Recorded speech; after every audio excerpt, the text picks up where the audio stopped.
Di balik senyapnya Gunung Seulawah dan tenangnya Samudra Hindia yang memeluk pesisir Aceh, sebuah suara kembali bergema ke dunia. Bukan suara senjata, bukan pekikan perang, tapi suara perjuangan damai yang perlahan tapi pasti mulai mengguncang ruang diplomasi dunia. Bukan tidak mungkin, Aceh memasuki babak baru dalam sejarahnya. Sebuah babak yang tidak dibuka dengan darah dan air mata, tapi lewat meja-meja diplomasi dan suara nurani umat manusia. Hari ini, dunia melihat Aceh bukan lagi sebagai wilayah konflik, tapi sebagai tanah yang punya sejarah panjang tentang keberanian, kebebasan, dan tekad untuk berdiri di atas kaki sendiri. Dunia berubah. PBB hari ini tak lagi tuli terhadap suara-suara kecil yang datang dari pelosok dunia, termasuk dari Aceh. Di balik ketatnya keamanan dan lambannya sistem internasional, perlahan-lahan suara itu menembus dinding gedung-gedung megah di New York.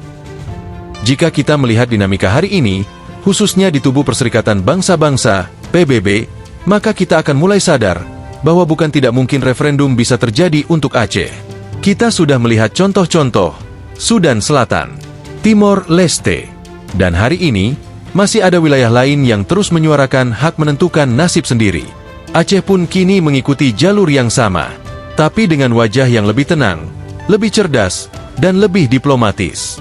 Para aktivis Aceh di luar negeri tidak tinggal diam. Di balik layar, mereka mengirim laporan, menyusun strategi, menghadiri forum internasional, dan menyerukan satu hal yang sama: Aceh berhak untuk bicara. Aceh berhak untuk menentukan masa depannya. Di sisi lain, pemerintahan Indonesia, khususnya di bawah kepemimpinan Presiden Prabowo, justru sedang sibuk membangun citra internasional.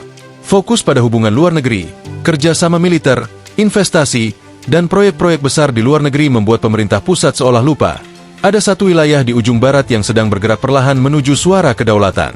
Prabowo mungkin melihat geopolitik global, tapi Aceh melihat keadilan sejarah. Prabowo mungkin fokus pada pertahanan negara, tapi Aceh fokus pada mempertahankan identitasnya yang unik, adat, agama, bahasa, dan sejarah perjuangan yang tak bisa dihapus dari ingatan kolektif rakyatnya. Aktivis-aktivis Aceh hari ini semakin dewasa. Mereka tidak turun ke jalan dengan senjata.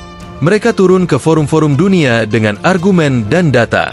Mereka membawa narasi yang kuat, bahwa Aceh pernah merdeka, bahwa Aceh punya identitas negara, bahwa perjanjian damai Helsinki adalah komitmen yang belum ditepati seluruhnya, bahwa selama 20 tahun damai, keadilan transisi tidak berjalan maksimal, dan bahwa banyak pelanggaran HAM masa lalu masih gelap. Suara-suara ini tidak lagi dianggap angin lalu. Beberapa LSM internasional mulai menaruh perhatian. Beberapa negara mulai mendengarkan. Dan PBB pun, secara diam-diam, menyimpan laporan-laporan dari Aceh sebagai bagian dari isu penentuan nasib sendiri yang tertunda. Bukan tidak mungkin, jika semua jalur diplomasi dijalankan dengan rapi, Aceh bisa merdeka tanpa perlu darah menetes. Tanpa perang.